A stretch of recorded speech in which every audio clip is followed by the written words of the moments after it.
అక్షరాల ₹1,00,000. మళ్ళీ ఆర్డినరీ కాపీలు ఏం కాదు, మొత్తం ప్రొసీడింగ్ కాపీలతో ఇక ఆర్డీఓలు సంతకం చేసి ఇగో మీకు డబుల్ బెడ్రూమ్ పట్టా మంజూరు అయిపోయిందని ఇచ్చిండ్రు. మళ్ళీ ఇప్పటి వరకు వాళ్ళకి డబుల్ బెడ్రూమ్ రాలే, ₹1,00,000 రాలే. ఇటువంటి మోసాలు అన్నింటి కాదు, దాదాపు 600 మంది ఉన్నారు. 600 మంది ఇంకా బయట మస్తు మంది ఉన్నారు బాధితులు. 600 మంది ఉన్నారు. వాళ్ళతోనే మాట్లాడదాం. మాట్లాడిన తర్వాత చూద్దాం ఎవరు మాట్లాడతారమ్మా. ఇది పట్టుకోండి.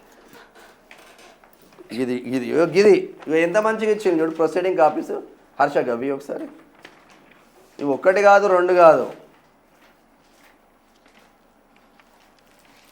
ఇగో మీరు నవ్వుకుంటారు. ఇగో ఇవన్నీ ఇట్లా పట్టుకోండి. ఇవన్నీ కాపీలేనా. ఇగో 1 ఇది. ఇప్పుడు ఇవన్నీ అఫీషియల్గా ఏమున్నది దీంట్లో, government of Telangana revenue department RDO సంతకంతో. ఇగో revenue divisional officer Malkajgiri division, Medchal Malkajgiri జిల్లా. ఏడవన్నారు మేడ్చల్ మల్కాజ్గిరి జిల్లాలో ఉన్న రాజకీయ నాయకులు అందరు ఎడవన్నారు. గుడ్డి గుర్రాలకు పనులు తోముతున్నారా.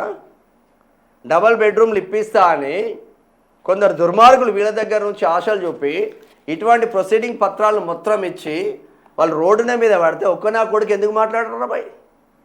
వాళ్ళకి అండగా ఉండాలి కదా. టీఆర్ఎస్ వాడు కానీ, బీఆర్ఎస్ వాడు కానీ, కాంగ్రెస్ వాడు కానీ, బీజేపీ వాడు కానీ మేము సమాజ సేవ చేస్తా అని పొంగణావాలు కొడుతున్న ఈ దరిద్రులు అందరూ వీళ్ళకి అండగా ఉండాలి కదా అని అడుగుతున్నాం. ఇవి చూడు ఇగో ఎన్ని పత్రాలు. ఇట్లా పట్టుకోమ్మా, ఇట్లా పట్టుకోమ్మా. 1 ఇగో 600 పత్రాలు. ఇగో పేరేం